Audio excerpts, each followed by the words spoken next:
Chaque jour, Charles et Carole vous présentent la leçon de l'école du sabbat.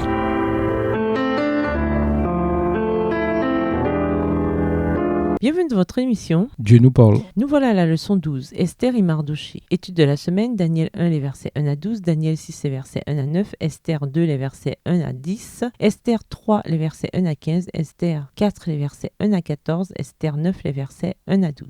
Verset à mémoriser. J'ai fait de toi la lumière des nations pour que mon salut parvienne jusqu'aux extrémités de la terre. Ésaïe 49, verset 6. C'est dans le livre d'Esther que l'on trouve l'un des récits les plus inspirants de la Bible, un récit de ministère interculturel. On a beaucoup écrit sur ce livre depuis un millénaire et jusqu'à aujourd'hui, de nombreux juifs célèbrent la fête de Purim en se fondant sur Esther 9, les versets 26 à 31. Esther et son cousin Mardochée étaient des juifs qui vivaient à Suse, la capitale de l'Empire perse. Pour une raison inconnue, ils étaient restés comme d'autres dans le pays de leur captivité et contrairement aux autres juifs qui étaient retournés en Juda. Après une série de providences, Esther devient reine. Le roi aima Esther plus que toutes les autres femmes. Elle eut sa grâce et sa faveur, plus que toutes les autres vierges. Alors il mit sur sa tête la couronne royale et la fit reine à la place de Vashti. Esther 2, le verset 17. C'est grâce à ce rôle qu'Esther, malgré tout quelque peu réticente, put jouer un rôle majeur dans l'histoire biblique. À sa manière unique, cette histoire montre comment le peuple de Dieu, même dans un environnement étranger, peut témoigner pour la vérité. Si vous avez le temps, lisez et parcourez le livre d'Esther pour l'étude de cette semaine. Au revoir. Et à demain si Dieu veut.